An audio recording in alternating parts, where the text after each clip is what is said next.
একদিকে টানা বৃষ্টি, তার পাশাপাশি দেবখাল উপচে জলমগ্ন পূর্ব বর্ধমানের রায়না ১ নম্বর ব্লকের মুগুরা অঞ্চলের আনগুনা দাসপাড়া এলাকা। বছরের পর বছর ধরে দুর্ভোগের মধ্যে পড়েন এতদ অঞ্চলের বাসিন্দারা। এবার একটানা বৃষ্টি আর সেই বৃষ্টির জেরে জলবন্দী হয়ে রয়েছেন এতদ অঞ্চলের মানুষজন। স্কুলের পড়ুয়ারা তারা পড়েছে মারাত্মক সমস্যায়। কোথাও ১ হাঁটু জল, কোথাও ১ গলা পর্যন্ত জল। রাস্তা চলে গিয়েছে জলের তলায়। বইয়ের ব্যাগ মাথায় নিয়ে কোনো রকমে রাস্তা পারাপার করছেন স্কুল পড়ুয়ারা। স্কুলের পরীক্ষাও পিছিয়ে দেওয়া হয়েছিল গত সপ্তাহে। তারপর ১ সপ্তাহ ধরে জল তো কমেইনি, জলের পরিমাণ আরও বেড়েছে। চলাচলের রাস্তা চলে গিয়েছে জলের তলায়। স্বাভাবিকভাবেই স্কুলের পরীক্ষা আবার শুরু হয়েছে, আর এই পরিস্থিতিতে ১ কোমর, কোনো জায়গায় ১ গলা পর্যন্ত জল পেরিয়ে স্কুলের ছাত্রছাত্রীদের যাতায়াত করতে হচ্ছে বিদ্যালয়ে। সমস্যায় পড়েছেন এতদ অঞ্চলের বাসিন্দারা। কবে পরিস্থিতি স্বাভাবিক হবে তা জানেন না এখানকার বাসিন্দারা। তবে প্রত্যেক বছর বর্ষার মরশুমেই এই ভয়ঙ্কর পরিস্থিতি তৈরি হয়। দেবখালের সংস্কার নিয়ে গতকাল রাস্তায় নেমেছিল সিপিআইএম। পূর্ব বর্ধমানের জামালপুর রায়নার এলাকার উচিতপুর মোড়ে অবরোধ করে বিক্ষোভ দেখায় বামেরা। দেবখাল সংস্কারে কোনো রকম উদ্যোগ গ্রহণ করেনি সংশ্লিষ্ট কর্তৃপক্ষ বলে অভিযোগ। অবিলম্বে দেবখালের সংস্কার না হলে কাঁচা বাড়ি যেমন ভেঙে পড়বে দক্ষিণ দামোদরের বিভিন্ন এলাকায়, তার পাশাপাশি জলমগ্ন এলাকা থেকে জল নিষ্কাশনের ক্ষেত্রেও সমস্যা তৈরি হবে, এমনটাই দাবি সিপিএমের।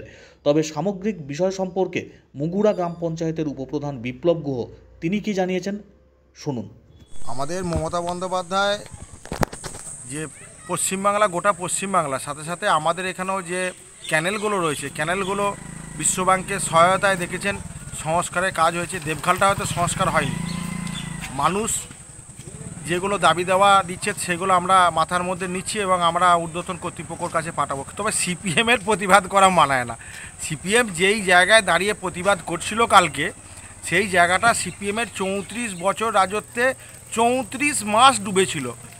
বছরের ১ মাস করে ডুবে থাকতো ওই জায়গাটা এক বুক করে। উচিতপুরের যেটা নিচু এলাকা আপনারা দেখেছেন, যেই জায়গাটা খুব সুন্দর করে ঢালাই করে দেওয়া হয়েছে। রাস্তায় এখন আর জল ওঠে না, রাস্তায় এক বুক আর জল দাঁড়ায় না। ওরা রাজনীতি করার জন্য করছে। ওরাও একবার দেবঘাট সংস্কার করেছিল ২০০২ সালে। দেখলাম একটা জেসিপি এলো, জেসিপি এসে একবার ঘুরে যে ওই উচিতপুরের মুখটা পর্যন্ত ঘুরে তারপর আর এগোয়নি। তাহলে ওই পর্যন্ত ওইখানে কি গঙ্গা আছে না দামোদর আছে? ওরা আর দেবখালের সংস্কার নিয়ে ওরা আর কি বলবে? আমরা দেবখাল সংস্কার কিভাবে করা যায়, কিভাবে এটাকে ঠিক করা যায় সেই বিষয়ে ভাবছি।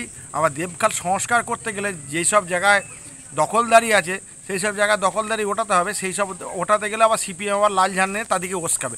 ওদের কাজ হচ্ছে বাজার গরম করা, উস্কিয়ে দেওয়া, এইসবের জন্য করছে। মানুষের অসুবিধার কথা তুলে ধরার জন্যে, মানুষের সমস্যার সমাধান হয়ে গেলে ওরা থাকতে পারবে না। ওরা মানুষকে উস্কাবার জন্য করছে। তা সে যে উদ্দেশ্য নিয়ে করছে সেই উদ্দেশ্য সিপিএম সফল হবে না। আমরা প্রায় ২০ বছর ধরে দেখছি আনগুনো দাসপাড়া ওখানটা নিচু জায়গা, একটু জল হলেই ওখানটা ডুবে যায়। তা ওই নিচু জায়গায় আগে থেকেই অপরিকল্পিতভাবে বাড়ি তৈরি হয়েছিল। তা অপরিকল্পিত আমি বলবো না, কারণ মানুষ যেরকম পেরেছে সে করেছে, কিন্তু জায়গাটা হচ্ছে প্রচুর নিচু জায়গা।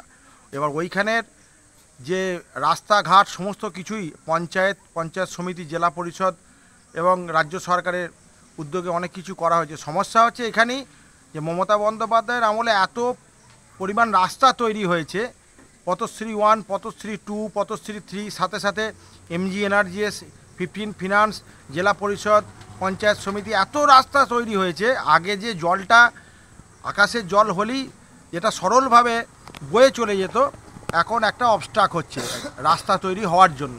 রাস্তা তৈরি হয়েছে, ক্যালভার্ট আছে, ক্যালভার্ট দিয়ে বেরোচ্ছে জল, কিন্তু যেটা সরলভাবে বেরিয়ে যেত জলটা, সেই জলটা বেরোতে পারছে না। এই জন্য একটু অসুবিধার সম্মুখীন হতে হচ্ছে। কিছুদিন ওয়েট করলে সমাধান হয়ে যাবে।